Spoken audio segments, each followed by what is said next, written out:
Okay, hello again everybody. Welcome back. This is section 6.1. We're going to start chapter 6. And we'll be brushing the surface of it. This is graphs of sine and cosine in section 6.1.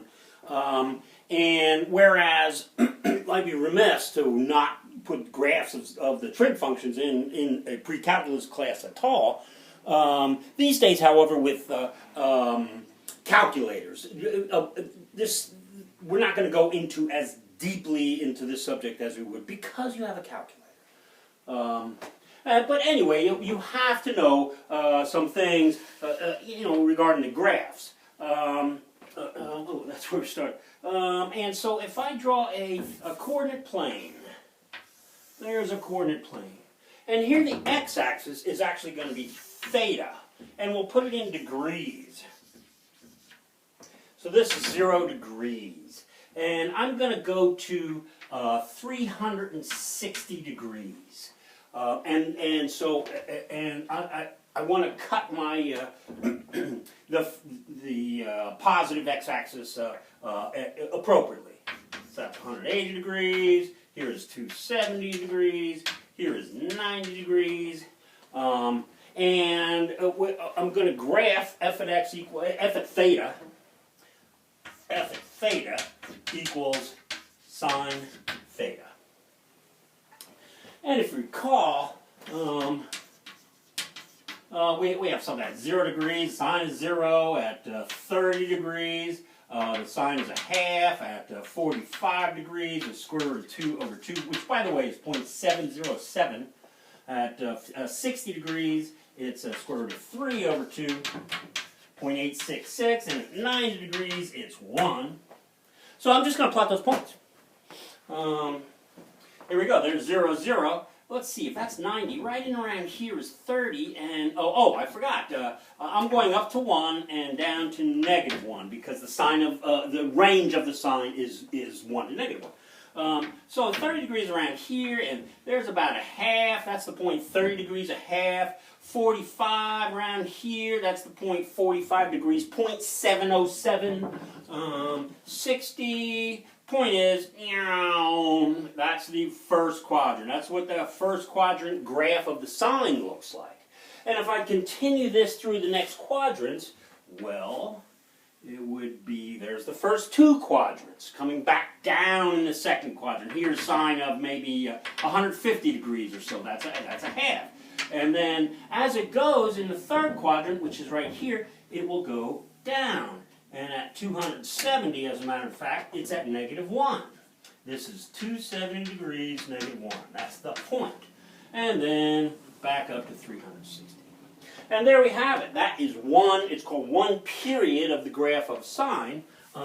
These are periodic, and that's an important distinction. It's the whole reason you do a lot of the reason you do trig is because of the periodicity of the functions. So these are called sinusoidal functions, sine and cosine, and we will get to the other trig functions, the graphs of them, and because they're periodic. They're periodic. That's periodic. Because from here on, I can just take this picture and put it over here. And then take this picture and put it over there. And as a matter of fact, the domain of the sine is all the reals, so this just keeps going like so. This keeps going. Right here is negative 90 degrees. And it just keeps going and going. So periodic means there's an interval.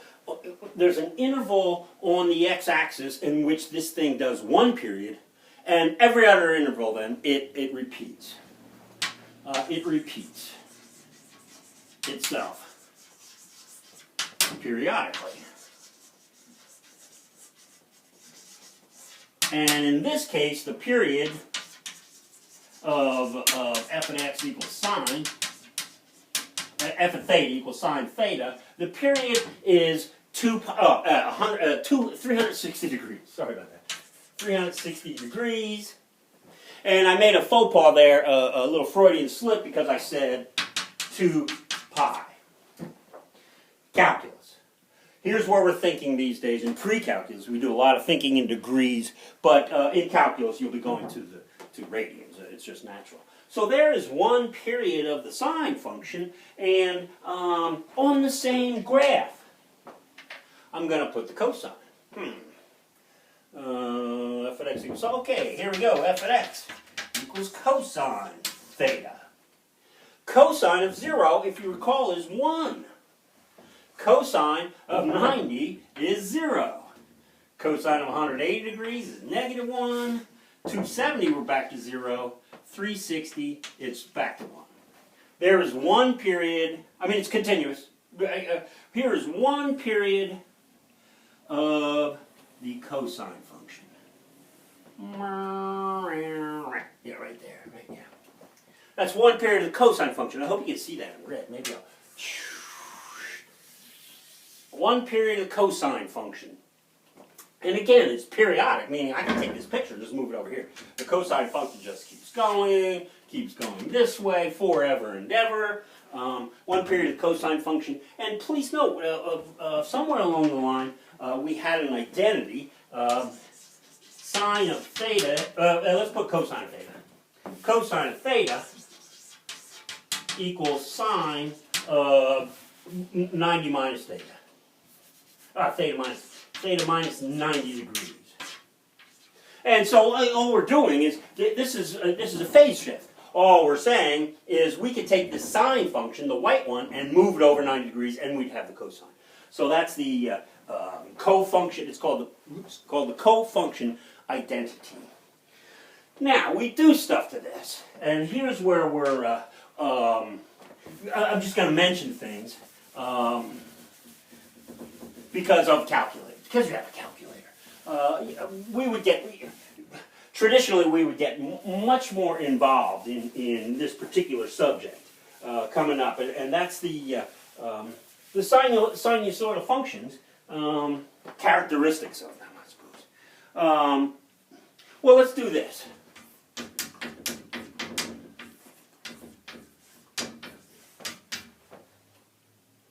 F of x, I'm using x. For some reason I went from theta to x. So from here on out, I think I'm probably going to be just naturally using x. So what we're saying is a sine of bx.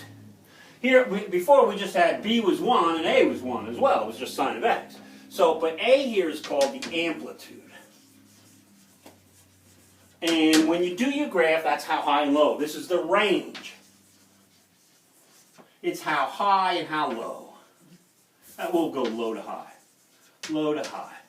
The range of the regular sine was 1 to negative 1. Here, if you put a 7 here, it'd be 7 to negative 7. You go up 7 and you go down 7. And we'll do an example of that. B is the important. I said they're all important, I guess. But B defines the period. This it defines the period. And the way it defines it is the period is equal to 2 pi divided by b. And since we're still kind of doing degrees, 360 degrees divided by b. And so that's how you get the period. So for example, do I have 3 sine pi over 2x? Y equals 3 sine pi over 2x. Oh, I'm using x again. And we want to graph this. Graph. Well, in order to graph, one, identify the amplitude. Amplitude is 3. And then 2, you have to determine the period. And the period is pi over 2 pi divided by pi over 2. Shouldn't use pi over 2 right away. And actually that turns out to 4 pi. So I'm going to just draw the sine. The same graph I just drew, except I'm going to label the axes different. That's 3. That's negative 3. And instead of going from 0 to 2 pi, I have to go from 0 to 4 pi. There's 4 pi. There's 2 pi. There's 3 pi. Oops, it's a little, there's pi. I should move this one over a little bit. Okay. And now it's the same graph.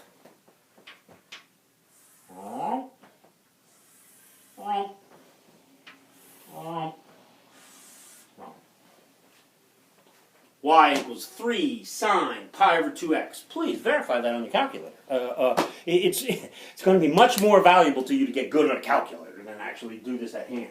By the way, the cosine, yeah, 3 cosine pi over 2x would look like this. We'd start here, and it would be 0, and then down, -1, and back up.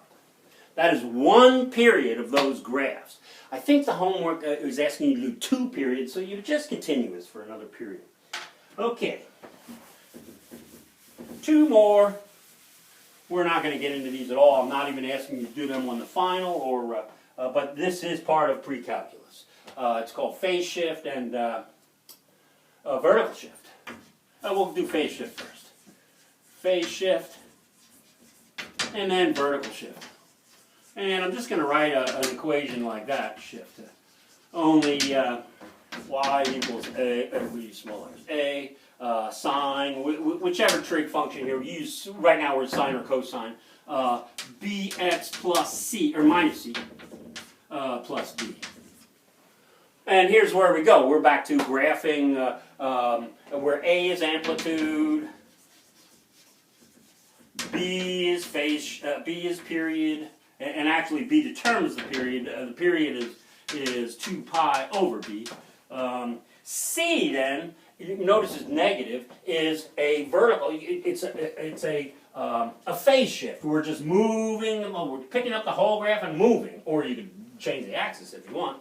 This is a phase shift. We talked about phase shifts before, not in the context of trig.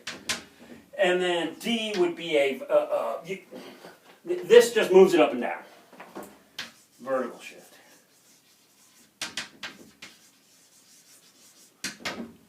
Try on your calculator. Try this on your calculator. Oh boy, how about 2 sine 3 pi, not 3, that'd be really small. 2 pi, we'll do 2 pi. And we'll make this a 5. 5 sine 2 pi minus 4 plus 3. Try that on your calculator.